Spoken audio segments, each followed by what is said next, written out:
Remember law school you had the follow all those cases? I wish you guys had been there when I in front of the lecture. I got up in front of the court and looked at the podium. She had the lasers in her eyes. I may as well had on her Trump hat and her red, white, blue purse. She despised me so much. When you read the recording, everything else doesn't count. Your assistant would say the same thing. You got 8 minutes left. Just nasty people.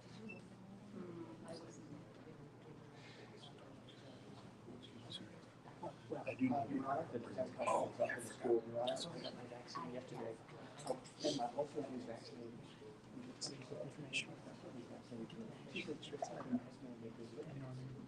And she says, and it's not because I have you didn't. You don't. I think I always told the man Thursday night at midnight, or I'll hear it at 9. That's just a coincidence. Right. Can you believe COVID was like, we're all done here. Let's just go out here. What are the chances? I can't believe. It's almost like the lawsuit stuff. No.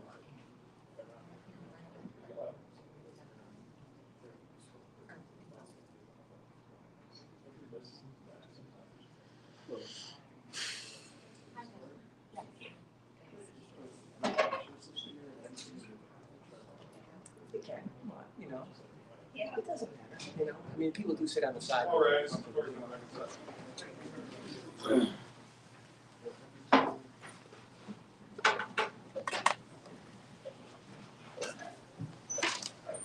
the matter of people versus Michael James Gaynord, 21-6186 at H. Go ahead, counsel, with your appearances, please.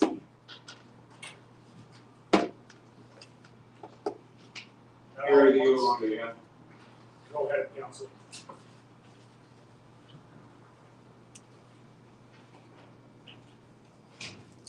Mr. Gaylord, you're here on behalf of the defendant, correct?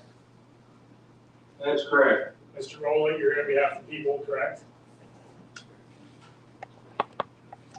Mr. Rowley is clearly not connected via audio. We're going to start the proceedings in this arena. Without him, sir, for the record, from the Otsego County Jail, you Michael Gaynord. Yes, Your Honor. Mr. Gaynord, you're here to be arraigned on a bench warrant. You should be aware of the fact that I issued a bench warrant when you failed to appear before me in court on July 7th, 2023 for a probation violation hearing. Do you understand the basis upon which the bench warrant was issued? Yes, Your Honor. I'm going to set this matter for a probation violation hearing again. That will be set in person. That will be set at my next available date. Other than that, what I intend to do is simply hear some argument from each Mr. Rolla and Ms. Davis regarding bonds, and then also hear that same argument from Mr. Delo. Then I'll set the matter for a probation violation hearing. Did you already have an attorney on your underlying probation violation matter, Mr. Gaynord, you recall? I cannot. Mr. Delo? Yes. He had Mr. Burton, and he still qualifies for Mr. Brown. All right, so we'll make sure to make that clear to Mr. Brown, and he will still be representing you for the underlying probation violation hearing, Mr. Gaynord. Ms. Davis has the bond. Did you want to be heard outside of what I've already put on the record? Your Honor, I just wanted to point out that he was released from jail after serving a 12-month sentence, failed to report. We did a show cause, he failed to report for your show cause hearing, and he asked me to complete a bench warrant. So I was going to ask for a cash surety bond, Your Honor. All right, Mr. Rolla? Judge, I don't know if you can hear me. I'm gonna log back in. I can hear you. No, I can't hear any of you. Part of my screen's locked. I can hear you. I'm going to hear from Mr. Delo then next. Mr. Delo has to bond. Well, as bond, my client is in a situation, notwithstanding the fact that he had complied with the court's order, that he does not have much in terms of money at the present time. He just got a job, and he basically is not going to be able to handle anything cash or surety. So the court would consider a PR bond, a high PR bond. That would be appreciated so he can get to work. A job that he just got about 2 weeks ago. All right, thank you. Mr. Ganal, the purpose of bond is to ensure your appearance at court. I have no guarantee and no belief that you will appear in court, and that's primarily based upon the fact that for the last 9 months, you have been evading the court's authority by failing to turn yourself in on the bench warrant. Had you turned yourself in, or had I had different information, I might be willing to consider what your attorney is suggesting. But I have to be convinced that if I let you free on any bond, particularly a promise, a personal recognizance bond, that's then likely that you would appear in court. I also have to look at public safety, and obviously, you've not been found guilty of your probation violation, but you're charged with a probation violation, and you're on probation for operating while intoxicated. Third offense, as a habitual third, subject to a maximum of 10 years in prison, and police officer so resist or obstruct as a habitual third, with a maximum of 4 years in prison. The higher the amounts that you're subject to imprisonment, the more likely it is you would also fail to appear outside of already failing to appear in the past. So it's the court's belief that a $25,000 cash surety bond is appropriate in this case. That's the only amount that I would feel comfortable that if you posted it, you would have a reason to appear in court later.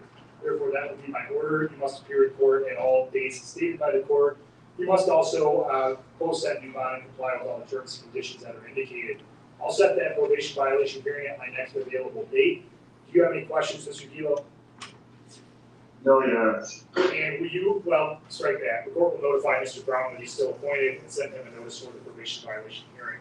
Mr. Roll, is there anything you wanted to put on the record before we break today? I apologize, I logged in, Judge, I couldn't see you, but my screen was half locked. I was able to log back in, and then I heard the court's ruling. So my apologies for not being able to connect, but I was here. All right, thank you. I was able to see you. I appreciate that. Mr. Ganad, do you have a good mailing address that's different than the one we had previously? 9215 Dundas Road, Alden, Alden, Michigan, 4912. All right, thank you. That's where you'll get your notice in the future, Mr. Ganad. We'll see you at your probation violation hearing. Thank you, everyone.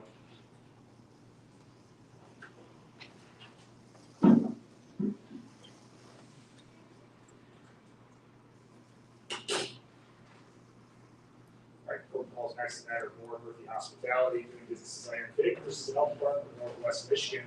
This is file number 23-193C. Council, sir, prepare this, please. Good afternoon, Your Honor. David Delaney appearing on behalf of the plaintiff, Iron Pig Restaurant. My client, Ian Murphy, is also present. Thank you, Paul.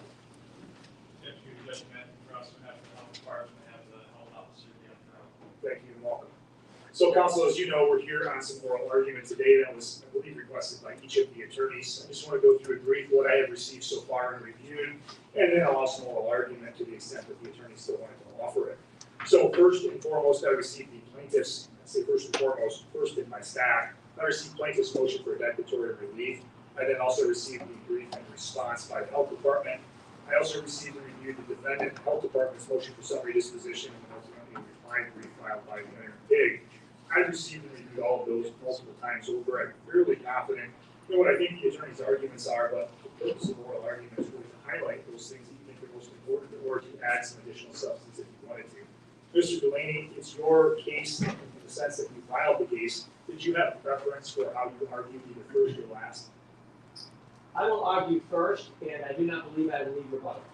All right, Mr. Cross, do you have an opposition to that? That's fine, Judge. Thank you. All right, so Mr. Delaney, I'm your oral argument. Thank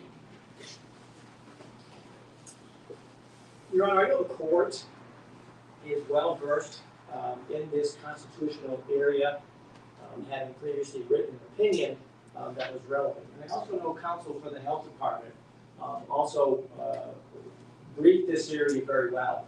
And so many of my arguments I would prefer to direct to the people that came to watch this hearing, members of the public, whichever side they may be on, for the government or for the business or for on either side. And I know the media is here also. So many of my arguments, the court and counsel will know well, and I'm going to stay within that time frame that you gave us. I think you allocated an hour, and I think I will be about a half an hour. But most of it is for the general public, because I want them to understand what the non-delegation doctrine means, because they hear these things in the media and on the news, and they don't understand. So let me get right to that, Judge. and of course, questions at any time. I think that historically, the most important thing to begin with is the Declaration of Independence signed on July 4th of 1976. Thomas Jefferson was the main drafter of that document, but it did not end there. After the Declaration was signed, we tore through 8 years of war with England. And I think that the general public forgets that. It was led by General George Washington. But not until that war ended did the Constitution begin to get circulated among the 13 colonies. The main drafter of that Constitution was a gentleman by the name of James Madison, who became our 4th president. James Madison was 33 years old when he wrote the U.S. Constitution with the assistance of others. And he begins that with "we the people." After the Constitution was enacted and ratified, George Washington, of course, became our 1st president, having oversaw the war after the signing of the Declaration of Independence. Both of those documents, the Declaration of Independence and the U.S. Constitution, were signed at Constitution Hall in Philadelphia, a fabulous place to visit. Mr. Delaney? Yes. I'm not in need of background constitutional or historical fact. Correct. This case isn't about those things. Correct. So, I'm ready to move on. all right, Thank you. go ahead. And as I indicated, I know the court's well versed in these things, but I wanted the public to understand. And I wanted them to understand what James Madison constructed when he put together the U.S. Constitution. And that is, he separated the branches. He had the judicial branch, which this court is in. This gentleman is in the executive branch, and I'm going to appoint this lady as the legislative branch. And the reason he separated those powers was because the king held all those powers. The legislative branch, as the court is aware, writes the laws. The executive branch enforces the law, and this court interprets the law. Michigan's first constitution was drafted in 1835 and has adopted those constitutional provisions. But Michigan has more than that. Michigan has one of the strictest separation of powers in the United States. Other states do too. And that is, Article 3 provides no person exercising one power in one branch shall exercise a power in the other branch. Now, what's important about the Constitution is, what is a law? It seems like an unusual question to be asking a court from a lawyer or lawyers that are in the courtroom. But a law, importantly, is this. It is the power to regulate people. And a law must be a law, but it leaves the capital in Lansing. It cannot become a law, which is what happened during COVID. The law was not a law. It was just a set of rules and regulations that could become law. And anytime you have that, it's not only invalid, it is not a law in this term. Now, people often complain about the legislation, that they get nothing done. Maybe some of that's true. And that's exactly what's intended. At the state level, Judge, we have 110 members of the House, 38 in the Senate and the governor. All of those entities must approve a law, and they're regulated and voted out every 2 years. Madison designed that on purpose, so that the legislature would be accountable to the people. And no offense to the judicial and the executive, law writing is the most important of these areas of the branches, which are co-equal, because it regulates society. And I'll give an example for the people that are here. This nice lady, a member of the legislature, has passed a law after going through the House, the Senate, and the governor that red ties are illegal. I'm now wearing a red tie. So what's going to happen? The legislature has no power to enforce that, even though this nice lady in her act of Congress passed this law. And quite frankly, the court can't. The court can say, Mr. Delaney, red ties are illegal, you cannot wear that, but the court has no enforcement power. But that's not the case with this gentleman here, who has a firearm. And we appoint that to the executive branch so they can enforce the laws. He can immediately enforce this law, but that is the only power that he has. He doesn't have the power tomorrow to make blue ties unconstitutional or red ties or change his mind. And so each has their powers. But Madison was very good and generous to the people. I still can come back to this court, the judicial branch, and argue that the red tie law should never have been enacted by the legislature in the first place. But what happened during COVID was that all changed. The non-delegation doctrine, as the court is aware, does not allow the legislature, this nice lady, to give her law-writing power to this nice gentleman in the executive branch. The non-delegation doctrine restricts that by saying what are the standards, what's the scope, and what's the duration. the intelligible principle, which I'll come to later. But there's not only delegation, there's usurpation, which simply means that the executive branch found a law that they think applied to them and allowed them to write law. They weren't given that power, they took it. That happened in October of 2020. Most of the people in this courtroom remember what it was like during COVID in the state of Michigan. COVID tested James Madison. And in the in re certified question, the governor was acting under power given by the legislature to the governor to write laws. And every day that we woke up, whether the governor was a Republican or a Democrat or a Libertarian is irrelevant to me. But the standard for the governor was anything reasonable and necessary. That was it. See, the definition of a law is it must be a law when it leaves the courthouse, the Capitol. If the law is 75 miles an hour, that's the law. The sign can't say reasonable speed as determined by the executive branch. But that went on for months. And you couldn't visit your second home, you couldn't have motorboats. Those are all fine if they come from the legislature, which they did not. So the Michigan Supreme Court struck down the governor's power. In fact, they eradicated the entire act. It did not end there. The governor then pivoted to the health department. And the legislature, perhaps unwittingly, had written some laws that allowed the legislature, allowed the health department in the executive branch to write laws. And those mass mandates came right back. In fact, they came back over the weekend. Fast forward to January of 2022, the Iron Pig restaurant refused to comply with the executive branch orders. They lost their liquor license, they lost their food license. They also had court-ordered mandates from Lansing to close their restaurant under threat of jail. We appealed that decision to this court. On January 13th of 2022, the court looked at the law and said, the standard is this. If there's an epidemic, which isn't defined, and whenever necessary, the executive branch can issue an emergency order to prohibit the gathering of people for any purpose. Extremely broad language. And the executive branch ran with that. They closed restaurants, you had to wear masks, you had to social distance. The court struck down that law under a case of 1803 called Marbury versus Madison. Yes, that's the same James Madison. That gave this court equal co-branch power to strike down laws of the legislature that were given to the executive branch. The court also indicated in that decision that there are other statutes in the health code that will suffer the same delegation flaws. Epidemic is undefined. The courts say that they may suffer from the same. Yes. Okay, But I correct. declined to analyze the statutes because they weren't before. The court said they may suffer from the same fatal delegation. But the court indicated that vaping, for example, could be an epidemic, but it's unexercised but available power. So what happened next? So that's January of 2022. In December of 2022, the Court of Appeals decides the Flynn versus Ottawa case, which was the Ottawa Health Department on the west side of the state. And in that case, they did not look at the non-delegation doctrine. They simply read the statute as is, as given by the legislature to the executive branch, and said that an unelected health officer, an employee, can tell an elected board of commissioners what to do. And that's true, the law does say that. So the employee trumps the elected organization, but the people have no power there because the person is an employee. So that court said that it's not moot, which is important because I expect the health department to argue that this case is moot.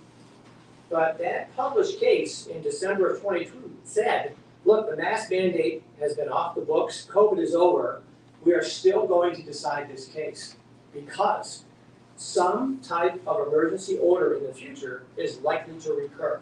So they decided the merits.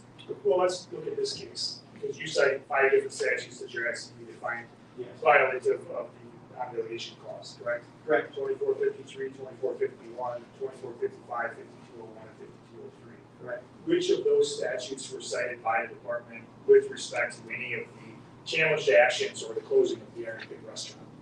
2453 and 2451 And you'll find attached to my complaint an order from the health department. Bring us both upon 2253 as well as the local health department. That's correct, yes. And so it's your argument then that because those statutes, even though 2253, at least by my order at circuit court level, was excised from the statute, those still are affected and still potentially could be implicated against Iron Pig in the future if there's a new pandemic. That's correct. Or epidemic. And the court's ahead of me, but reciprocity. Lansing can come, the state health code is divided into state and local. Lansing, the director in Lansing at the state level can come to the local health department and exercise the local health law. That's right in the statute. So give me your interpretation of that under 2437, I'm sure is the statute you're talking about. Because there's no citation that I can find to that statute anywhere in the cases that mention it directly. But the language says that the health department, that the department, the Michigan Department of Health and Human Services can exercise any power vested in the local health department, quote, in an area where the local health department does not meet the requirements of this part. What does that mean? Good question. That's the difficulty of that, and I don't know what that means. What's your interpretation? That the local health department could argue that the area of the epidemic that they have flagged is statewide, and so they don't want to exercise the power, and they prefer that the state government do it. Well, when it says this part, shouldn't that be or wouldn't that be referring to 2437?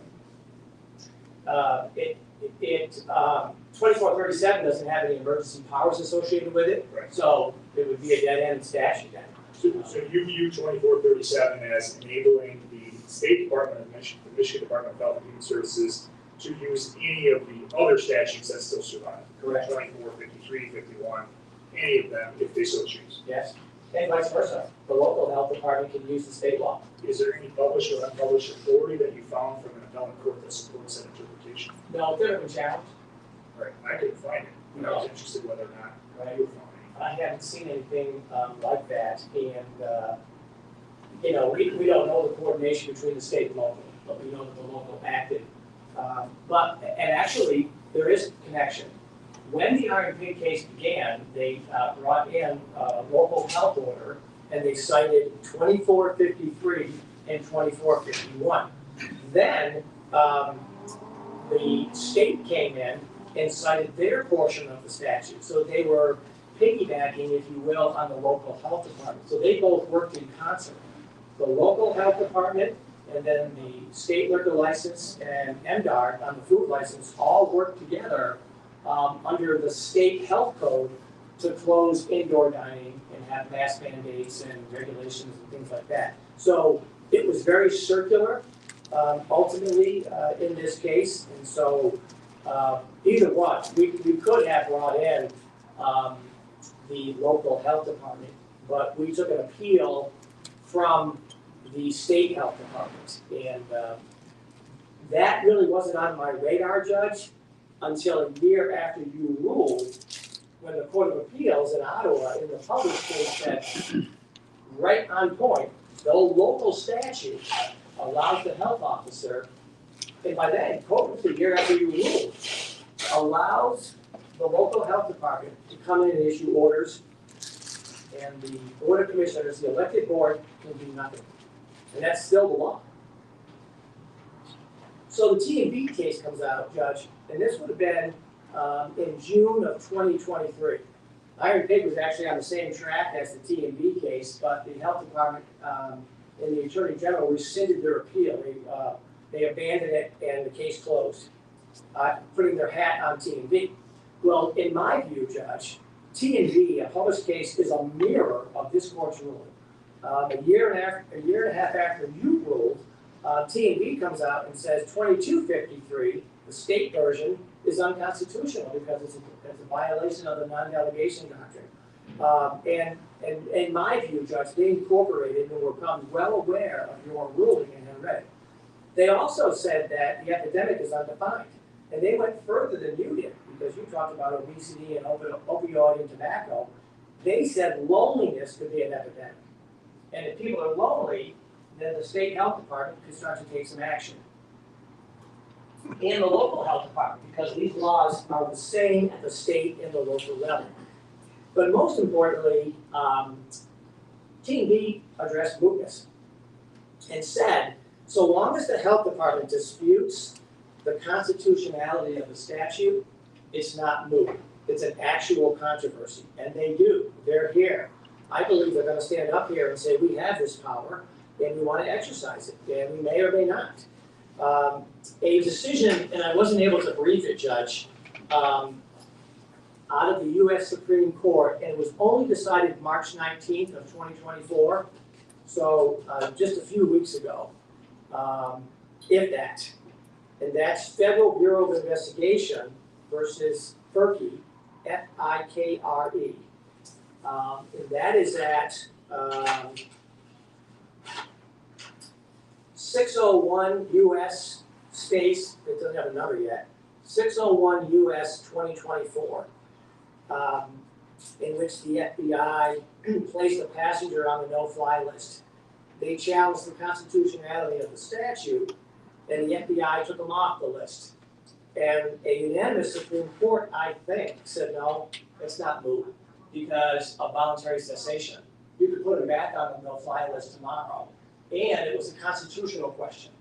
That's what got them across the board. So to the extent that mootness and standing and those things are argued, I think that this very active FBI case would put that to rest. But more importantly, Spell FIRKE for me. yes, it's FBI versus FIRKE, F-I-K-R-E. Decided March 19th of 2024. The number is 22-1178. But I think it's on point on the address, on the issue of mootness. But look at the Iowa case. There wasn't even a constitutional question there. And in that case, they said this is an important public issue. And there wasn't even a constitutional question. And then T&V, which finds a constitutional question, spends an elaborate amount of time talking about the fact that the case is not moot. And I think stare decisis binds the court to decide that case. There was some discussion by the health department about local legislatures are not bound by the non-delegation doctrine, which was an interesting argument. Most of the cases are decided before they're certified, but I think we can put that to bed by saying that this is state law. This is not a local ordinance that was drafted, even though a local health department has that right. It's all under the state law, and the state Department of Health can exercise those rights. And I cite the Michigan Constitution that still says, even if it were, it's the Board of Commissioners that write the law, no matter what. I mean, I don't think James Madison has ever deviated from that argument that the legislature writes the law because they're accountable to the people. And if the health department was correct about that, then a place like Wayne County that has 1.7 million people is going to be subject to these state health laws. We have 100,000 in our jurisdiction, which is Antrim, Charlotte, White, Emmett, and Otsego. Keweenaw is only 2,000 people, but I think they care. I think those 2,000 people in Keweenaw do not want to be subjected to this legislation. And so, whether or not the executive branch person is elected is irrelevant, quite frankly, because the governor was elected, and that was struck down. But here, we have an employee, and the power to write laws does not belong to the executive branch. And I think that's as clear of an argument that we can make. I wanted to talk a little bit about what the court was talking about a moment ago. For the people that may not have read these laws, this nice lady gave law writing power to this nice gentleman in the executive branch. But what are the rules that he has to follow if he wants to issue an emergency order? On a 2453, which the court struck down on a state counterpart, just that there's an epidemic and it is necessary to protect health, he issues the emergency order. But who gets to decide the emergency? The people? No. The executive branch decides the emergency. So they control the definition of the emergency. 2451, declare that there's an imminent danger, that a condition could reasonably cause disease. That's it. Once they make that determination, they can start issuing orders, closing restaurants, having us wear mask mandates, whatever else they want to do. But you see, as the court is well aware, this is the danger James Madison does not want. That branch has the power of enforcement, and that's where the difficulty lies. We want this officer to have a firearm because he must enforce the law, but he doesn't get the pen. He doesn't get to write the law, he gets to enforce the law. And this nice lady gets to write the laws, she has a lot of power, but she doesn't get a firearm, she can't enforce the law. And then the court gets to interpret those laws on the constitutional basis. So 2451 also allows them to prohibit the presence of individuals. Very broadly drafted, no definitions.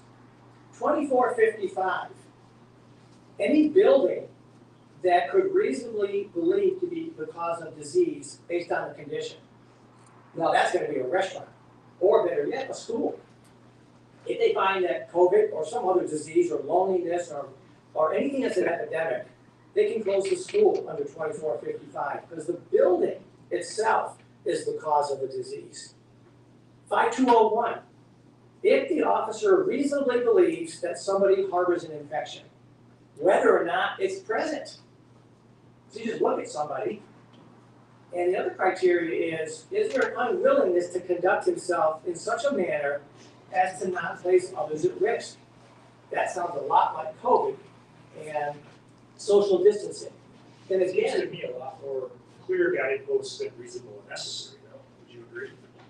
yes, but it fails the definition of a law, Judge, because it's not a law yet. And the law must be a law when it leaves Lansing. That's it. It can't become a law.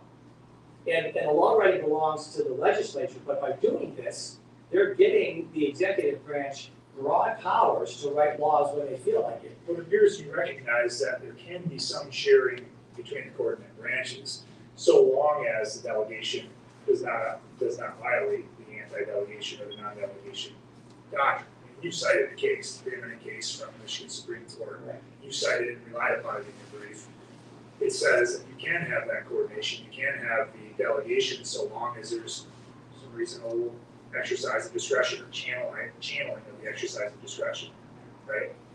So the question is, does 333.5201 have more guideposts which channel the exercise of discretion of the director, local health director, MDHA's director or otherwise, more so than 2253, which I struck down? I think that 5201 has the word reasonably believes, and that word struck down the Emergency Powers Act.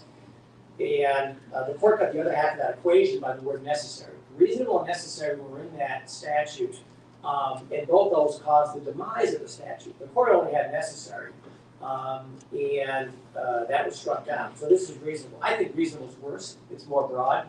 It's in the mind of the person. And those that support the delegation of law from one branch to another, and I have found less support for that over the years, Judge, having done this for 4 years now, that I'm not the biggest fan of the non-delegation doctrine that I used to be, because it can be manipulated, and I'll come to that on the vesting clauses in a moment. But that is the law under NRA certified. But these also fall for indefiniteness. There's no time restriction here that how long these mandates can stay in place. And that causes the fatality of it. And the same with 5203. If you're determined to be a health threat to others, you get a warning notice. And it can be oral, just a verbal notice, and you're required to cooperate. I don't know what that means, but it's very broad. Then it goes on to say they can require treatment programs and require medical testing.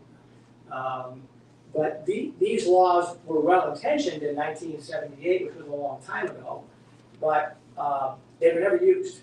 Would you agree that 5203 is more protective to the individual than, for example, 2253? For example, 5203 allows the department to issue a warning notice. It allows the department to say what an individual must do, engage in testing to make sure whether there's a disease and so forth. But then for enforcement, they need to apply to the probate court, and then there's a due process right. Notice an opportunity to be heard. Would you say that's more protective or less protective? It's more, it is, right? You have the right to go to the probate court. And ironically, one of the suits I filed in this county on the school mask mandates, I filed in the probate court. And, Judge Cooper looked at it and said, no, I don't have the jurisdiction. We came to this court. Judge Brooks was assigned to that case. So now I'm concerned about that because I did go to the probate court and I was told we don't have jurisdiction. So now what happened? And that was a written opinion by Judge Cooper. So now we have precedent in this county that really the probate court doesn't have the authority. Well, but that wasn't on this section, right? You didn't file suit under 5203. Yes, You did. I did. Yeah. And cited that probate section. All right. So- Judge Cooper determined that the probate court did not have jurisdiction to cite that. That's correct. Yeah. And so that is the Let Them Breathe versus local health department, and that would have been filed in 2021 in September. So the court should be able to find that, or if you ask me to submit that to your staff, I'll do that. So the court said more of a probate court on wills and trusts and those types of things, and the state argued, the county argued, that he lacked jurisdiction.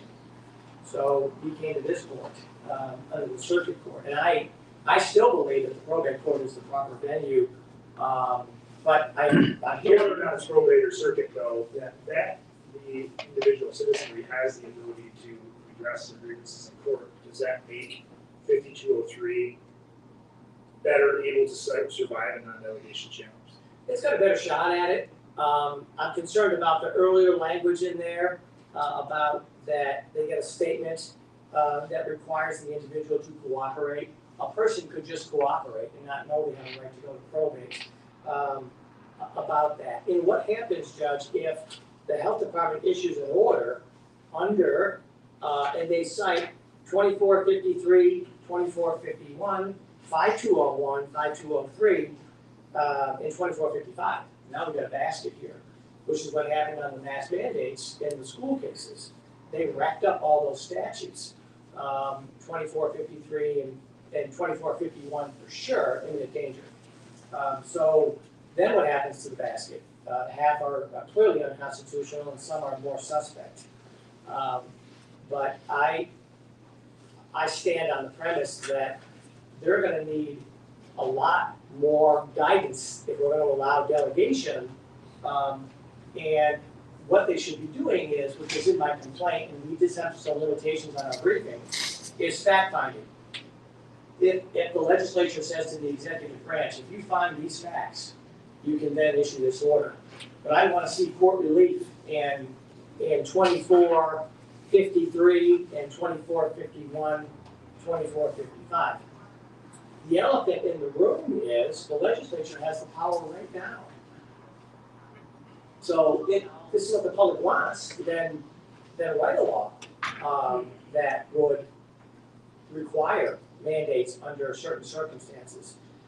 But as I think the court just pointed out, 2453 was the most dangerous because you can prohibit the gathering of people for any purpose, just when it's necessary for an epidemic.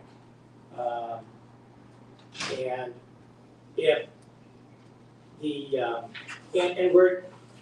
were getting cases in which the courts were saying they were moot until T&B. And T&B said, we need to decide these cases. And so did Ottawa. And now the Berkey case out of the U.S. Supreme Court most recently. But the court has led me to an important area, and that is the vesting clauses of the Michigan Constitution and quite frankly the U.S. Constitution. Because I have seen courts in federal areas saying, reasonable and necessary is pretty good.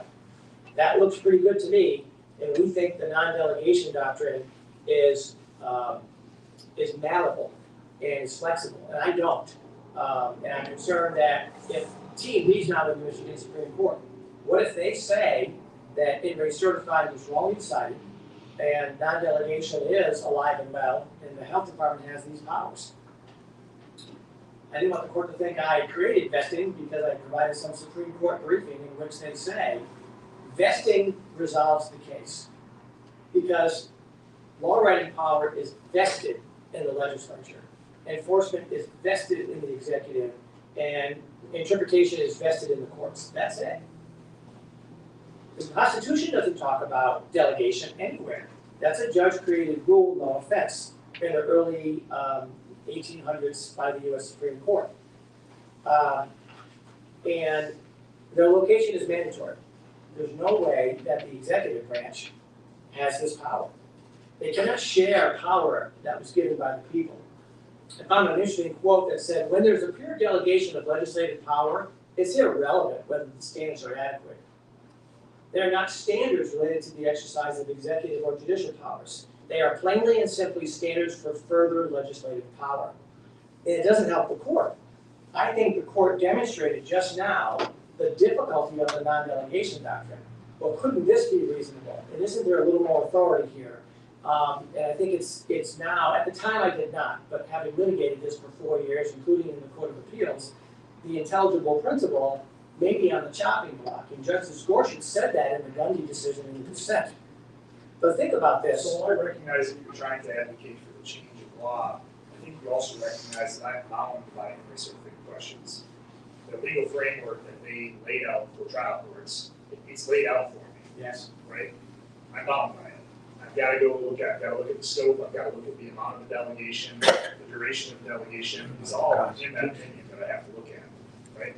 Yes, but what prohibits the court from, in the alternative, because the court has made many rulings, whether it's in a business case or an easement case, or in the alternative, the court finds this, and what do we picked up? That the court finds that the non-delegation doctrine applies or doesn't apply, the vesting clauses should. And there's no prohibition of that. There's no case that's ruled on the vesting clauses.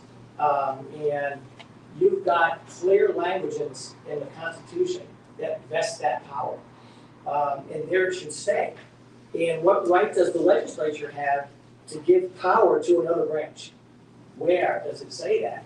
In fact, the Article 3, Section 2, separation of powers says they can't. This is a judge-made rule that's really interfering with what the plain language of the Constitution is. And I bet James Madison put those words in there for a reason. So I don't think that the court, if the court disregarded in-rate certified non-delegation, I think that would create an issue. But the Constitution doesn't have any language about delegation at all, and it has vesting.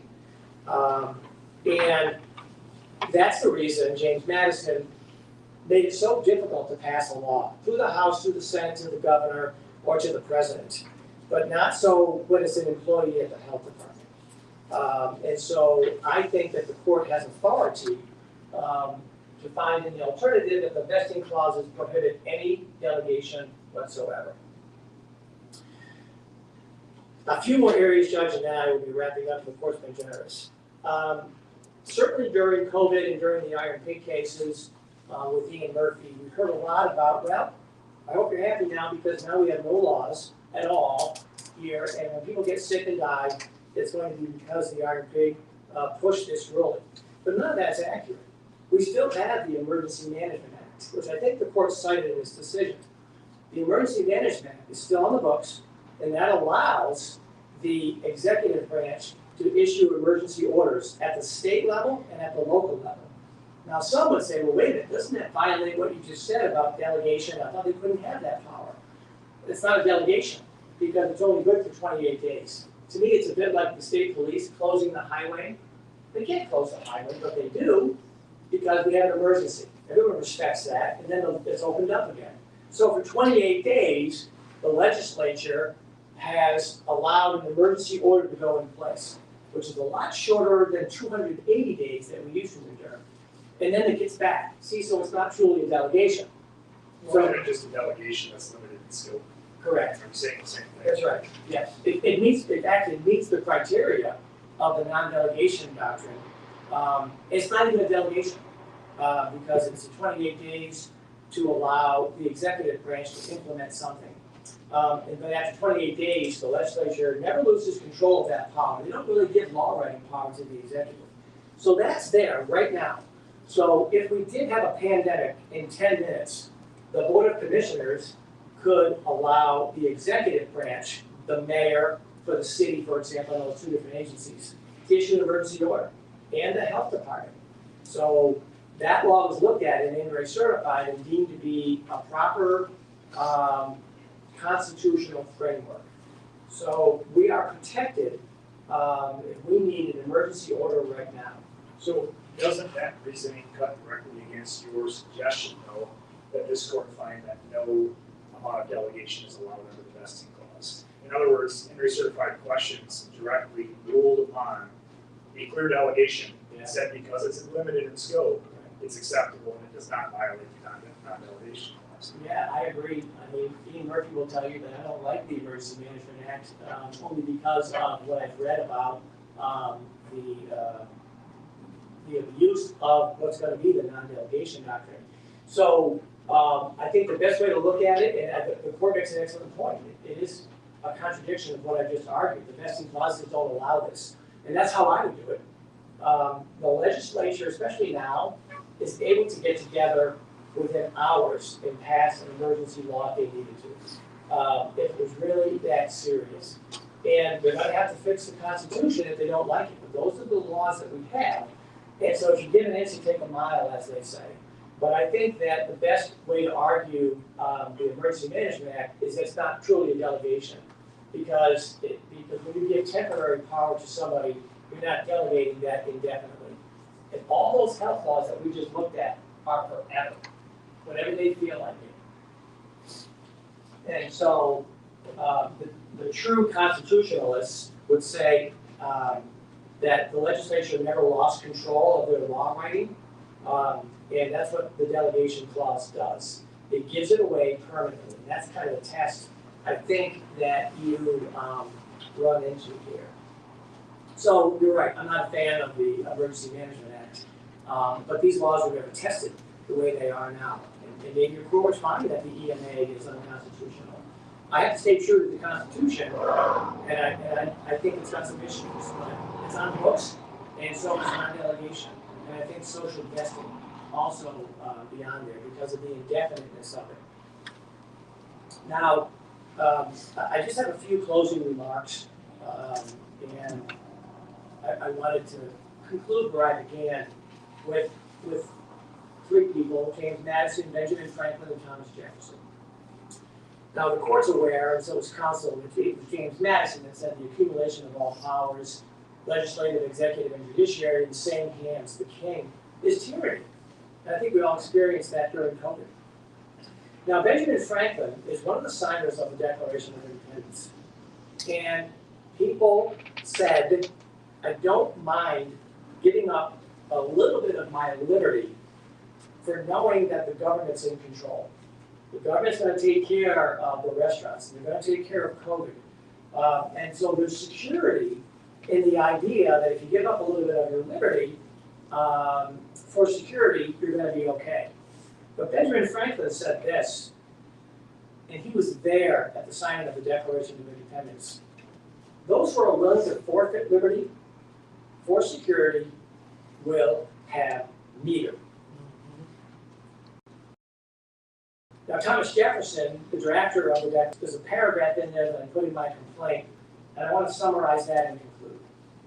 And that is this: it is the right of the people, when a long train of abuses and usurpations, which occurred during COVID, results in absolute despotism.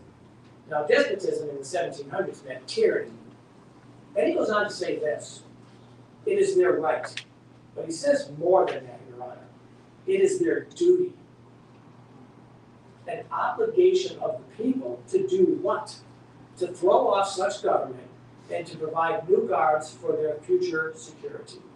July 4, 1776, the Declaration of Independence. Thank you, Your Honor. So are you arguing for an overthrow of our judicial system or just an overthrow of the Emergency Management Act? No, I think that,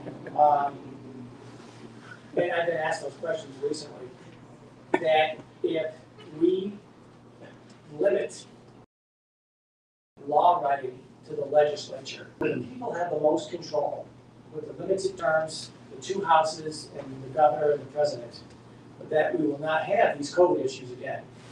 I'm not here arguing that the court strike down the Emergency Management Act. It's not really part of the program. The Supreme Court passed on it, and so there it is.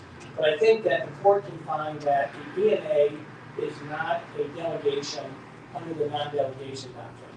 And it also doesn't divest law writing to the executive branch because they never lose control of it. So I always tell Ian, it's a bit like him giving the keys to the dishwasher to close the restaurant up. He's given up power of control over his restaurant, but he gets those keys back in the morning. If he doesn't, if he gives them irrevocably, he's lost control of his restaurant. So I don't think it's a true delegation under that term when the Emergency Management Act allows the executive branch to have interim orders because the legislature gets it back. Since they never lose control, it is not a delegation. Thank you, Council. Mr. Cross, you're right.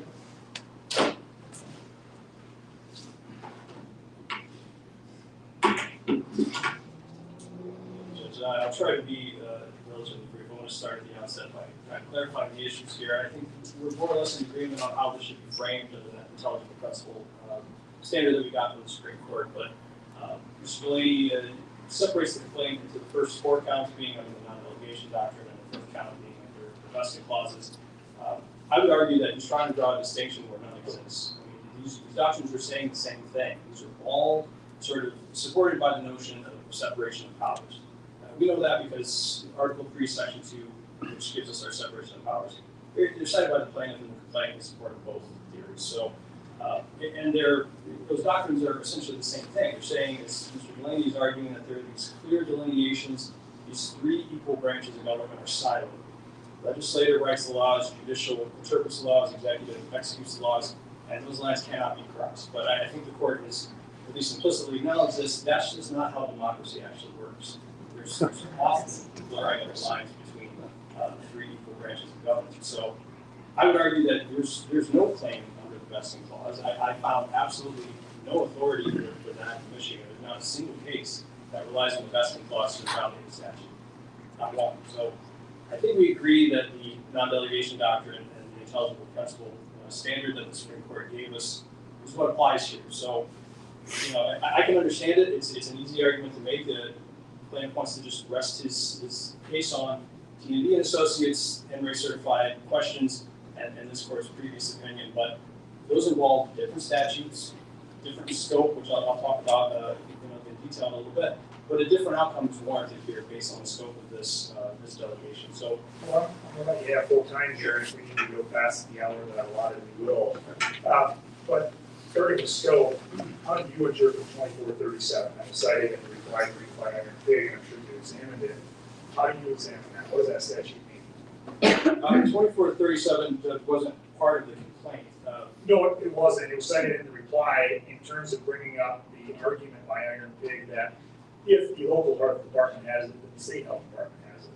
In other words, when the state health department relied upon 2253 after the governor's orders were struck down by the Supreme Court, it seemed to be Iron Pig's fear that if 2253 is no longer valid, and it's not, that then the health department will rely on 2451. And it seemed to be the argument that even the state health department can rely upon 2437, which says that the department, the MDHS, can exercise any power vested in the local health department. So how do you interpret that? Do you believe that that statute says the state health department can exercise any power that the local health department can? And if so, does it impact your analysis? It doesn't impact my analysis at all, and it wasn't cited in the underlying order that is at issue in this case. I know it was cited in the response brief, but my next point was going to be the justiciability argument, and that is a clear example of there's no actual patient controversy. It's never been relied upon. It's pure speculation that it would be relied upon. So my argument would be that it's not before the court, it's not right, it's not something that we're here to decide today, but I'll assume I disagree. What do you think the statute means?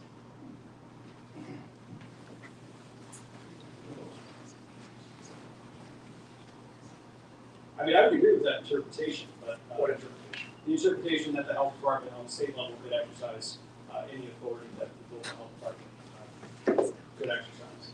Well, help me understand this then, because I took your argument in your brief and in your motion for summary disposition to be that, as you started with today, the reason that any analysis that I had in my prior opinion, or the T&D Associates had, because they focused on 2253, is really misplaced because the scope of 2453 or 2451 is limited to the local health department, right? So the scope, it can't affect an entire state, an entire county, it can only affect the 3 or 4 county, whatever it is, health department of Northwest Michigan. Your argument. That was the argument, yes. If the state health department, though, can exercise the power that the local health department has, how would that be limited in geographic scope any longer? Well, if it's, we're talking about the state exercising the same powers that a local health department could exercise, they can only exercise those powers within their territorial area. The state has the entire territory of the state of Michigan. It does, but in that scenario, it wouldn't be exercising the same powers that a local health department has within its locality. Again, we're talking about something that the MDHHS may conceivably use as a basis for an order. First of all, I understand you just want to answer the hypothetical. It hasn't happened yet, but if it does happen, I think we fall back under the same analysis that this court applied and T&B Associates applied regarding 2253, because it's a different provision, but we're really talking about the same thing, the same broad geographic scope. So, and the intelligible principles doctrine, that standard, the analysis is different. But we're not dealing with that. We're dealing with something that a local health department did just in its 3 or 4 county geographic area. So, Right, but the question, of course, as you told me in your brief, and I'm sure you're going to repeat today, is it comes down to analysis of the scope, the amount of the delegation, the duration, and all sorts of factors that are under those intelligent principles. This is the scope being an important one. Correct. So if it's limited to the four counties of the health department of Northwest Michigan, that's significantly different than if it's potentially statewide. Right. Again, that's why I'm asking if you agree that 2437 would give a state department health officer the ability to rely upon any of the local health department. Because that's what the statute appears to say to me. 2437 appears to say to me that if the local health department has the authority to declare an epidemic and ban the gathering of people, then the state can rely upon that local health department and exercise the authority within its jurisdiction, which is the entire state. Right. Right. But we're dealing with different scenarios because you're talking about essentially the state relying on 2437 to take the rationale. I can go in the health department of Northwest Michigan's territory and do the same things that it could do. I see. So you're viewing it as a state would be limited to exercising authority within the boundaries of the health department of Northwest Michigan. Right. And I understand, of course, hypothetical to be what if the state expands that to every single health department. And then I think, again, we fall into that analysis we talked about before, the previous analysis applied by this court and T&B Associates, because we're not dealing with a limited geographic scope. So I think the analysis would be the same if that hypothetical ever actually came to pass. Because, again, we're talking about a large geographic scope. They may rely on 2437 to expand this logic to every single one of the health departments. But if the state did step in and only in the locality did what the local health officer is empowered to do under 2453 or any of the other statutes challenged, then I think the analysis is the same as I advocate for in my brief, because we're talking about a limited geographic scope, and as I'll touch on a little bit, temporal limitation too. This is not boundless power. There are limits to it. So hopefully that answers the court's. It does. Thank you. All right, thank you, Judge. So just turning to the arguments that are in the brief, and I'll be very brief on the first one because I do acknowledge that the court probably feels like its hands are somewhat tied by the mootness, the justiciability argument because of T&B Associates. But you seem to acknowledge that in your brief, and I know you, like Mr. Delaney, are also arguing that you think that case was wrongly decided. You're free to do that, of course. But I think it seems to me you're conceding I'm bound to find that there's not mootness because the very health statutes that were cited that are being attacked by Iron Pig were used against Iron Pig before. right, I agree with that, Judge. This was honestly more of a preserve for appeal type argument. But I did point out that, for what it's worth, again, I understand that the court's hands are somewhat tied by the higher decision. But if you look at what other states have done, understanding it's just persuasive authority on this court, they pretty resoundingly said when these orders have been rescinded that there's no justiciable, there's no actual case or controversy. So I don't want to even belabor that point any longer.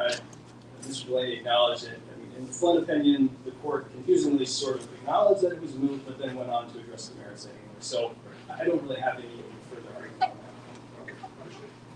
on that. So the first argument, turning to the non-delegation doctrine, again, there's really two things that the court needs to decide. I think it's a threshold matter we have to decide. Does that doctrine even apply to a locality like the health department?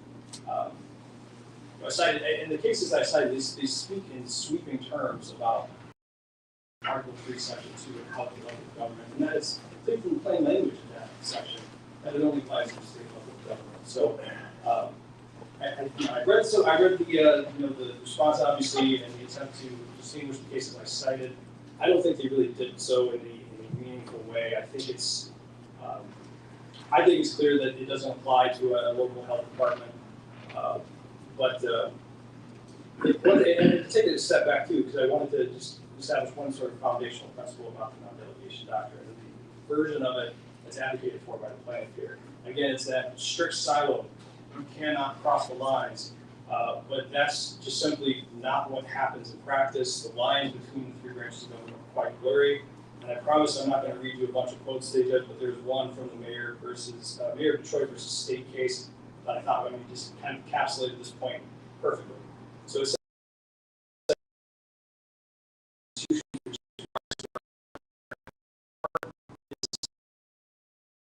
a judge, a legislator.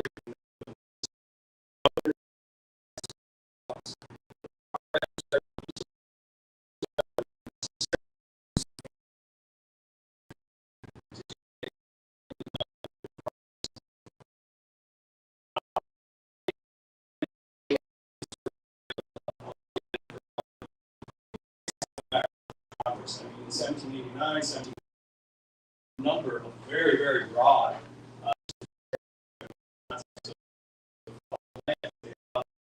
officers. Power that was actually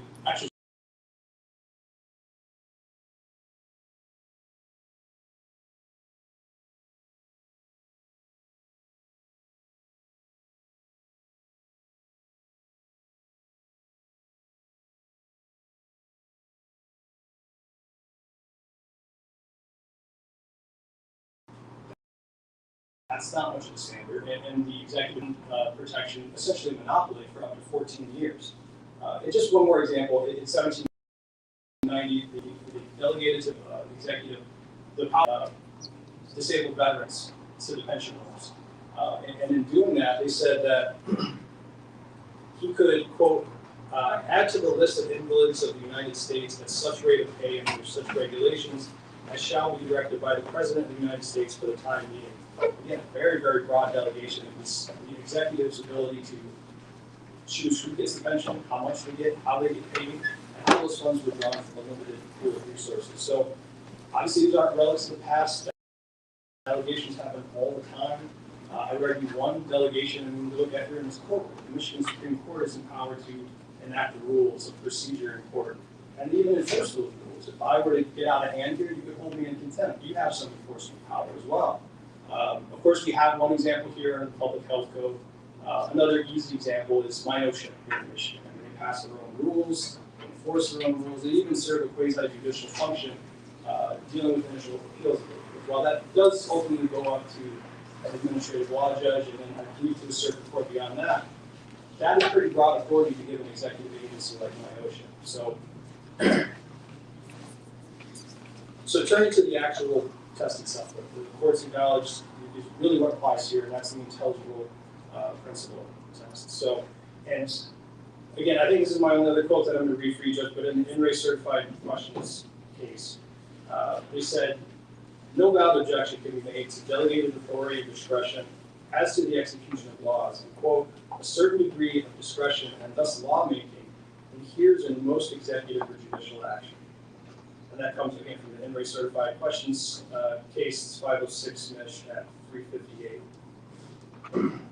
So generally, the legislature, in enacting the law, it'll give you this broad, and I'll talk about what that is, it's the Public Health Code, this broad overall goal. This is what we're trying to accomplish with the Public Health Code.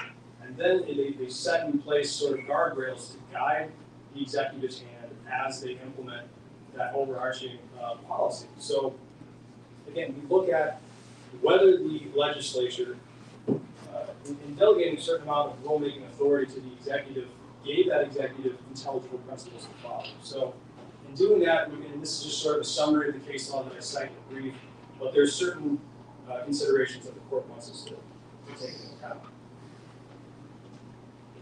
And the first is that we have to read the act as a whole. We can't just read these provisions that plaintiffs cited in the complaint in isolation. We have to read it as a cohesive law. We have to apply a presumption of constitutionality. We can't go out of our way to find a constitutional defect when there's a reading of these statutes that would render them constitutional. We have to take into account the complexity of the topic that's being regulated. And in this case, epidemics, contagious diseases. So the level of precision required in that delegation is going to be a factor when we're looking at whether that delegation contains intelligible principles. So that the standards must be broad enough to permit efficient administration, but obviously not so broad as to leave people unprotected from uncontrolled or arbitrary power. So I just want to pause here for a second because I think part of the argument that is at the heart of this case is that the plaintiff thinks that this is the only recourse that it has to avoid being subject to these laws, and that's certainly not the case. He can anytime file a substantive due process claim. There are ways to challenge the administration of this law. I understand that's what they're trying to do here. They're trying to attack the very reason that the local health officer has this authority in the first place. But if they do find themselves subject to one of these orders, that's always an avenue available to them. But of course, understandably, they want to avoid that standard because They already had to do it. yeah, well, not with this order, not with the local health officer order. But I understand that this is the mechanism for them to challenge this order. If they think that it's being arbitrarily or capriciously applied to them, that's always an avenue available to them. But of course, that means all the health officer has to do is articulate a rational basis for why the order was put in place. I understand that's not why we're here, it's postured differently, but it is important to acknowledge that, I mean, this is something that they can always challenge if they are subject to a future order. But and the court's acknowledged just a couple times, the scope is relevant, and we're talking not only the geographic scope, but the moral scope. How broad is it covering the entire state? Is it the locality? Is it indefinitely, or are there some parameters on how long the order can be in place? So just general principle is that if it is a broad delegation, because one's at issue in inmate certified questions and review associates statewide impacting the entire economy, we need to have some pretty precise standards there. But the exact opposite is true. That's something the court acknowledged too. If it's a narrow scope of delegation, we don't require as much precision for that delegation. So it doesn't weigh directly on the intelligible principle standard, but I cited in our brief the Jacobson case. It's a United States Supreme Court case that's over a century old. And the primary reason why I cited it, it dealt largely with what I think is a big motivator for this case and cases like it, and that is the undeniable tension between individual liberties and the common good, the community's right to combat against infectious disease. So, just like Jacobson, and I laid out in the brief too for the court's considerations that Jacobson should us taking into account when we're dealing with laws like this. But so what the court in Jacobson said, I guess I lied. I do have one more quote for you. The court noted, quote, "In every well-ordered society charged with the duty of conserving the safety of its members, the rights of the individual in respect of his liberty may at times, under the pressure of great dangers, be subjected to such restraint to be enforced by reasonable regulations as the safety of the general public may demand." So, end of quote. So, in the Jacobson case, that was arguably a far more severe law than we're dealing with here. In that case, it was a vaccine mandate that allowed the state to fine someone for not being vaccinated. And the standard there, I think, is worth highlighting too, because the only standard on that the Massachusetts law was someone had to be vaccinated if, quote, if the local board of health, quote, found it necessary for the public health or public safety. Very similar language. That is a theme that permeates all of the public health code, because this type of flexibility that we're talking about here is necessary to address rapidly evolving crises like an epidemic. So we see that this is language that's used in a lot of the other cases from other states that I cite. But ultimately, the court upheld that law in Jacobson, but did say, similar to what I'm saying here, is that there's always that arbitrary, capricious standard. And Jacobson essentially said any comparable law has to be reasonable and proportional. So with those background principles, I'm just going to talk very briefly about the specific challenges in this case. So I don't think anyone in here needs a reminder of what it was like in a really chaotic, even public officials were struggling to get their heads around exactly what they did.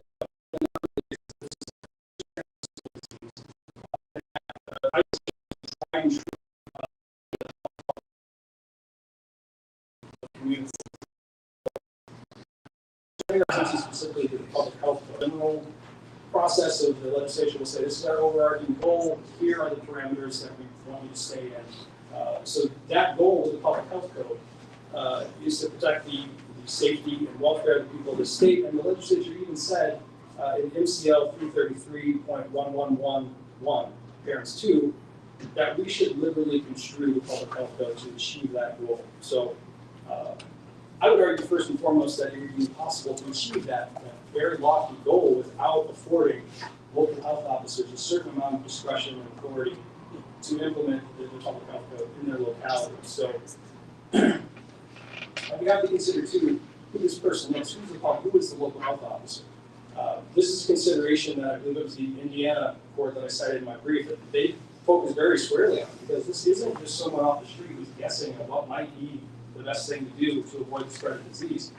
The public health code itself and the administrative rules implementing the public health code spell out some very specific criteria for what these people, what education and experience they have to even be the public health officer.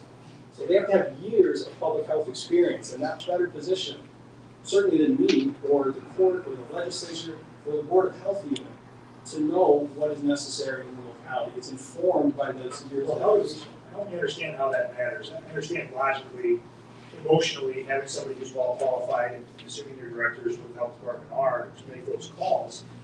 That really doesn't answer the question, the legal question of delegation and whether or not there's proper channeling of the exercise of discretion, right? Because no matter how qualified the director is, either there's adequate standards that challenge or that channel the exercise of discretion, or there's not. I might be the most qualified health officer in the entire country, but I can't withstand constitutional challenge if there's not the guideposts. So tell me about the guideposts.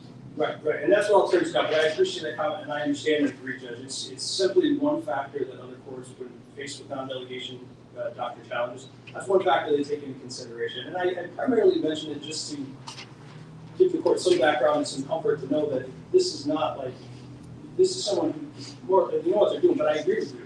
I didn't take any of Iron Dig's challenge in the first case or in this case to be with individual health determinations or individual health officers or whether or not they were well qualified. I took it to be strictly legal attacks on the framework, the delegation, whether it can't withstand constitutional scrutiny. So I understand what you're saying. There are other cases that have mentioned specifically the training that's required as being essential to, again, starting with that proposition where we look at the act as a whole, we look at the act as a whole.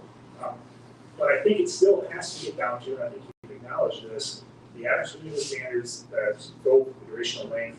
So with respect to those, help me understand how their discretion is channeled by these statutes. Right, and I'll turn to that and I'll address each statute cited individually. So we'll start with what is the focal point of this lawsuit, and that is section 3. And just for clarification, it says that the local health officer determines that control of an epidemic is necessary to protect the public health. He or she may, by emergency order, prohibit the gathering. So applying those intelligible principles factors that we talked about before, my argument is that it withstands constitutional scrutiny because, again, we're reading this as a whole, as it was acknowledged. And first of all, the scope of the health officer is geographically limited. We talked about that before. It's only the locality that covers, in this case, this multi-county area. And again, that makes it very, very, very different than NRA by questions and TNV. So it's certainly warrants an analysis, and I believe a different outcome here. And my argument is that it is temporally limited. This is not indefinite power because it's limited for the period of time in which there is an epidemic and such measures are necessary. Now, I know I need to stop there because reasonable, necessary, these are words that they give plaintiffs some disease, and I understand that. But I want to focus first on epidemic because in TNV and in this court's previous opinion, there's a lot of focus on epidemic and the fact that it's not defined in the public health code. But I would argue that, again, reading this as a whole, applying that presumption of constitutionality, it's absolutely clear what it means in this context. Because let's cite to some of those examples that TNV associates in this court cited before as things that are referred to as epidemics. Loneliness, obesity, teen vaping use. Okay. Let's bring it back to 2453. This specifically says local health at the gathering of people. In what world would they apply that to teen vaping or obesity? The health officer is not passing orders to prevent obese people from gathering. That's just not what the power is for. So I would say that while it's not defined in the public health code, if we look at the original understanding of what an epidemic is, the etymology of the word, it deals with communicable diseases. And that starts to make a whole lot of sense when we look at the fact that it's allowing the health officer to limit the gathering of people. And in COVID, of course, that made a whole lot of sense. I mean, this was a communicable disease that at least we knew spread from person to person. So I would argue in context, what epidemic means is clear. So I can't really look at that though, right? I have to look at the language of the statute. I can't interpret if it's clear and ambiguous. It says epidemic, but it doesn't provide a definition. right, if you come to the conclusion that epidemic in this context is ambiguous, we look at the dictionary definition of that term. And I understand that if you were to look it up, because I looked at it yesterday, there are some of those same sort of broad what an epidemic means, and it will refer to it in a more figurative sense of just like a widespread condition. But again, reading it in context, reading it as a whole in the public health code, I think it's clear, even if we look to the dictionary definition, the common understanding of what epidemic means, I think it's clear in context. So those are really, I mean, those are the factors that we apply, the intelligent principles factors, and I think based on, again, the limitation on geography, the limitation on time, What is the limitation on time? I get distance of the health into the statute, and again, Is it open? not more. I think the medical community has resigned to past epidemic status at this point, but I know that in an ideal world, yes, epidemic explicitly default the health code, but how do they define that? Wasn't the question better, Gordon, that if it was defined, it would be less broad of delegation? Because it's not defined, it's a delegation of power. Because we use the definition to the sole person deciding what is an epidemic or what it qualifies. I would say, yes, of course, in the absence of a definition, yeah, it's of course broader, but not unconstitutionally broad. Again, considering all of the intelligible principal factors, there's enough here to cabin the authority of the health officer, and there always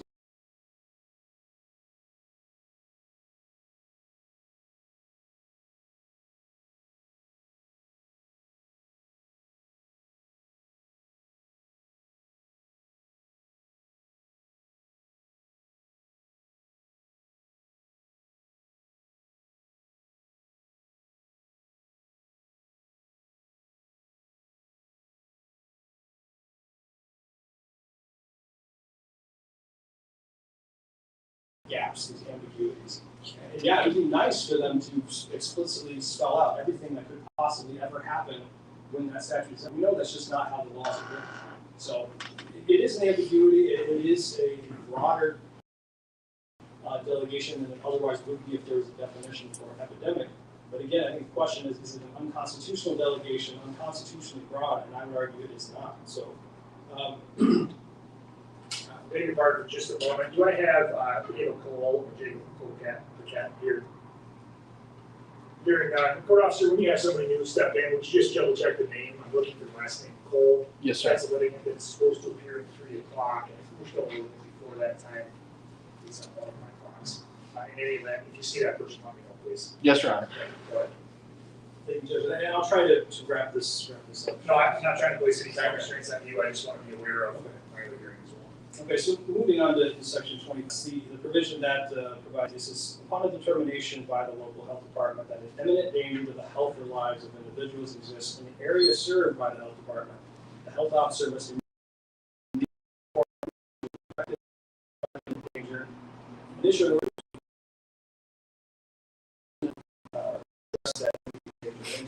importantly, imminent danger in the public health code, and I this really reference, basically the health officer not having a sort of provided rationale for taking any action. I don't know if it was the context of this provision, but baked into 24.1, it actually says the order that the health officer puts in place has to incorporate the findings of the health department and must require immediate action to address the independent danger. So there is some rationale for this this type of order can be put in place. And as the court noted, this isn't something that the health department can call compliance. They have to go to court to do that. Well, let me ask a question on that, Garrett, because I'm sure you've read in section 2443 as I interpret the entirety of all of these sections, are all within either the 2450s or the 5201. 333.2443, as I read it, indicated that a violation of a regulation or a rule is punishable as a 180-day misdemeanor and a fine. My question is, first, is there a tension between a section 2451 that says, as I was questioning Mr. Delaney about previously, that says if there's enforcement sought by the department, they have to go to the probate court, and then there's notice and opportunity to be heard. Is there tension between the section 2451 that says that citizens have the right to be heard in the probate court, and 2443 that says any violation of a rule or regulation is itself a misdemeanor? No, I don't think there's any tension there, because I think what we're dealing with are two different, we're kind of a civil remedy for the department to go to the court and say, they're not complying voluntarily, we need to tell them to comply. Under 2451. 2451, and then the power that your honors is referencing. I don't know who that would fall to. It would fall to some prosecutor, whether it be the Attorney General's office or the county prosecutor. We're talking about criminal penalty there, and that's not something the health department, that doesn't fall under their purview at all. So, well, that's the exact type of statute that was cited in 2253 and in the closure order for Mayor Pig, though, that's challenged here, right? There's a threat of jail if there's non-compliance. that may have come from the state, but again, my focus was on what the local health officer did, and that was not decided at all. As your honor noted, it was just 2453 and 2451. Those were the only statutes that were cited in the local health department. So there was no threat of jail in the local health department notice to the Iron Pigs? I can tell you that. I could look at Exhibit A to the complaint. To the complaint or to To the complaint.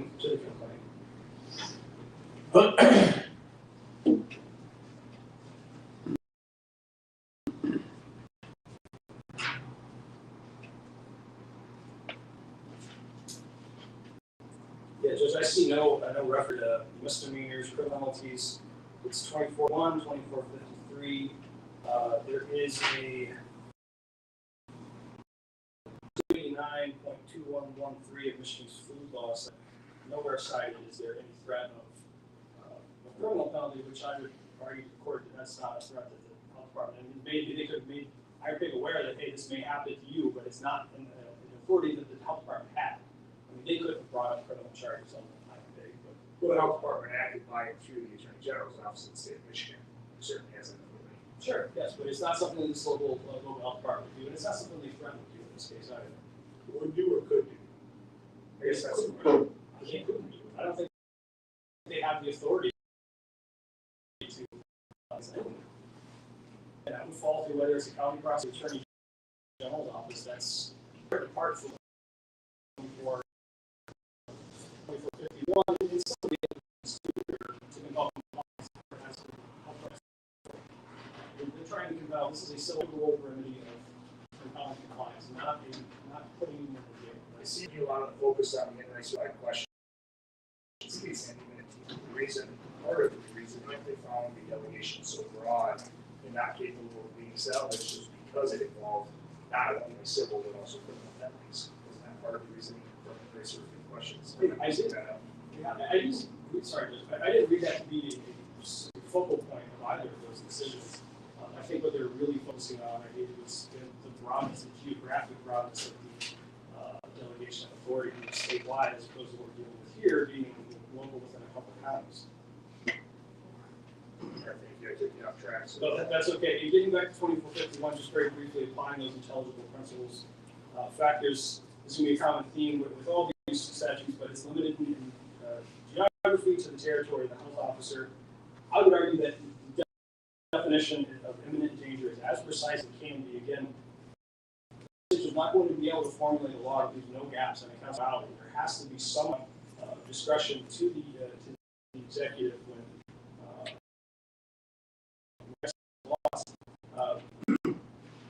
and again, there's a safeguard there that requires the health department to behind issuing this type of order on 2451.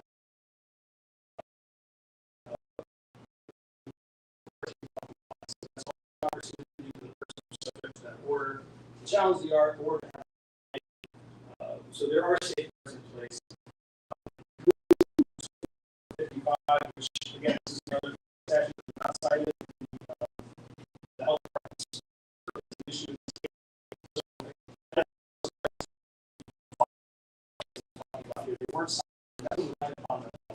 So, to raise some sliver of room for me to argue justiciability, mootness, rightness, I think it rests with these three statutes.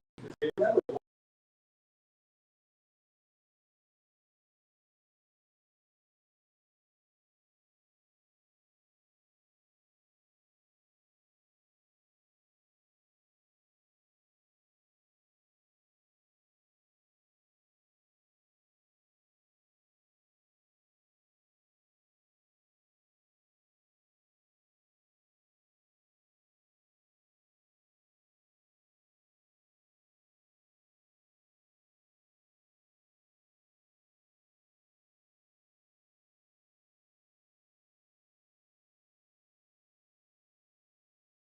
I think if we apply the same intelligible principles that we talked about, again, common theme, limited in geographic scope to the territory of the health department. I think the language is as precise as it possibly can be. And again, this is another scenario where if you want to compel compliance, you have to go to court where someone could raise a challenge to the basis of that order and potentially avoid compliance altogether. The final two provisions, and they were raised together, so I'll analyze them together. It's 5201 and 5203. That's that situation we're talking about where the health officer can issue a warning notice to require a person to cooperate with the health department upon the determination that the person, quote, is a carrier and is a threat to others. So both carrier and health threat to others are defined in the public health code. Mr. Delaney referenced to, there's a requirement that if someone is found to be a carrier, the notice may require them to participate in education, counseling, and treatment programs and undergo testing. And some pause there too, because I think Mr. Delaney takes issue with the idea that the local health officer can reasonably assume someone to be a carrier of a disease. And I would argue that any higher standard is completely unworkable without this provision allowing him to compel someone to test. And importantly too, this isn't a scenario where someone is sequestered as a contagious disease. Then they wouldn't be a threat to others. So this isn't that type of scenario we're talking about here. We're talking about someone who is out in the public, who believed to be a carrier of the disease, who believed them to be a threat to others. And that's a situation where the health officer could then issue a notice. Another scenario where they have to go to court to compel compliance, but then they would be able to confirm that person's status as a carrier. So, again, applying those intelligible principles, standards, limited in geographic scope, and not only geographic scope to the few counties that the local health department covers, but also more precisely to people who are carriers and threats to others. That's a very, very, very, very narrow subset of the population that we're talking about here. So it's very limited in scope as to who it impacts. It's as precise as it can be under this situation. And again, this isn't a scenario where it would compel anyone to leave the home and be tested. If someone wants to languish at home with a contagious disease, they're free to do so under this provision. That's not what this is aimed at. So, what I'll do, Judge, I understand that the cases that I cited from Wisconsin, Indiana, Washington, Virginia, and New Mexico, they're just persuasive authority on this court. And just in the interest of time, I know the court does have some things. I'm not rushed, but I do think it is an area that I could perhaps just breeze over. But I do think that those opinions pretty consistently upheld the type of language that's being challenged here. This, what's reasonable, what's necessary, looking at the scope of the delegation and taking into consideration things like the local health officer's qualifications. So is that just because, unlike Michigan, the non-delegation challenges have not risen up to those higher courts yet? And we have the benefit now of the associates finding on for good or for bad, same with any certified questions. So the fact that they haven't been challenged yet, perhaps it's just because it's not far enough past the pandemic. Well, so in some of these cases, like in the Wisconsin case, the court did have a non-delegation challenge in front of it and rejected that challenge. Very, very similar, I mean, eerily similar language, where it would allow the local health officer to, quote, do what is reasonable and necessary for the prevention and suppression of disease, including forbidding public gatherings deemed necessary to control outbreaks or epidemics. And that was a non-delegation clause, non-delegation challenge. That went up to the Wisconsin Supreme Court. And the court said in the context of public health, the statute, quote, established an ascertainable general policy aimed at disrupting the transmission of contagious disease. provisions substantively restricting the local health officers to pursue that general policy. And in doing so, they focused on reasonable and necessary. With Wisconsin's request said, yeah, that's good enough. I mean, because we see why we're saying that that's good enough in this context. Same considerations that Indiana, Washington, Virginia, Mexico took into account. And taking this in context, we need local health officers on the local level to have this kind of flexibility to respond to evolving crises. Because respectfully, the alternate paradigm that the plaintiff is advocating for, it just will not work. What's going to happen, there's going to be an immediate logjam if we go to a legislative body and say, you know, the health officer's order expired after 14 days, can we get an extension? Some of these bodies can't even approve budgets or to agree on what local health measures are needed. And that's what's going to happen. It's going to go to these bodies and die. So these are the considerations that the other states have taken into account. This is desirable to have this level of flexibility. It's not limitless, as the plaintiff argues. So it just, in conclusion, I think what's happening here is it's a policy disagreement that the plaintiff is trying to constitutionalize. They don't like the order, and I'm sure they're not alone in that, and I don't want to ignore the hardship that Mr. Murphy had to undergo, and business owners all over the state had to undergo during COVID. But if we apply the principles that we've been given from our higher courts, that intelligible principle standard, these statutes clearly pass muster. Could they have been more precisely drawn? Perhaps, and that would have been ideal, but then it would have potentially limited the local health officer's ability to respond in times of crises, which I think would be bad public policy. But again, anyone who's unhappy with the way the public health code currently reads, they're not without recourse. They can lobby their legislators. They can run for office themselves. They can challenge anytime they're subject to one of these orders under the supplemental due process clause or any other basis they can find to challenge those orders. So I know this isn't lost on the court, and please don't take it that way, but I wanted to highlight the fact that these provisions serve a very, very vital public health function in the state. And wholesale invalidation of the provisions that are cited in the complaint will have dramatic consequences and will quite frankly leave health departments and health officers absolutely powerless to control the next epidemic when it inevitably comes. So that's all I have, Judge. Mr. Krause, I'm interested in one final question I've got for you, which is, we came across a Gaylord Times article recently on this case by Paul Litskin. He quoted you as, having said a couple of things. So first, I'm interested in whether you cited it, and if so, what you meant by it. So Mr. Litskin had quoted you as saying that you know that the health department is facing an uphill battle. Was that your quote? Yeah, that was my quote. Yes. Why are you facing an uphill battle? Because I did go on to say that I know that we're very fair and you look at this with fresh eyes, but I get the entirety of the article. Right. So the only thing I meant by that was I get the appeal of just looking at TMD associates and saying 2253, 24, 53, 2253, 24, 53, they're almost identical. So that's an easy conclusion. They're similarly deficient. I never interpreted your comments to say that in the previous case, but that was certainly a focal point in the complaint. This sort of implication that it's going to be an easy argument because look what the court's already done. So that's what I meant when I said it was an uphill battle, but as I also said in the article, I think I've put ample reasons in front of them why this should be treated differently and why a different outcome is warranted. Thank you, Counsel. Mr. Lane, any need for a brief rebuttal? Very brief, Judge. Let me just double check. We've not had any poll check in. No, Your Honor. The court cited, now we're looking at our phones, 333-2437. And it has some verbiage in there that I must say was not alerted to initially. Very short section. The department, that's Lansing, in addition to any other power vested in it by law, may exercise any power vested in a local health department. That does not have that ambiguous language about, does not meet the requirements of the Act.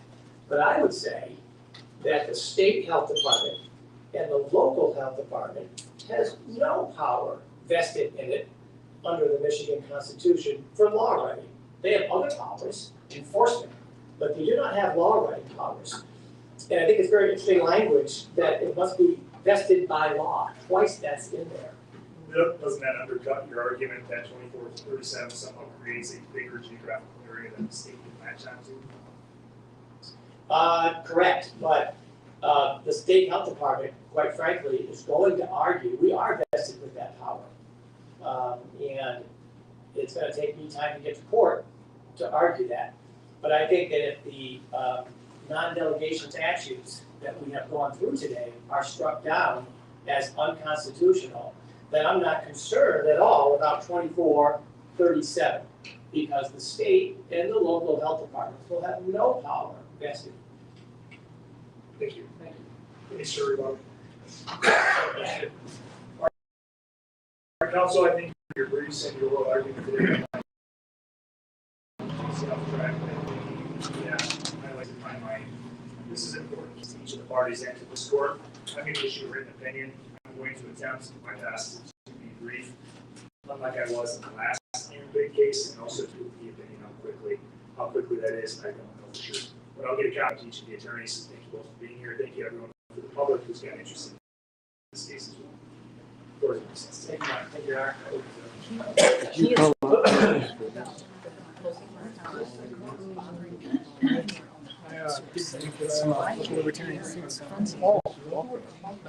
Are you? It's been a lot of years. I up in the fund. It's 13th district. Oh, okay. Thank you. Thank you.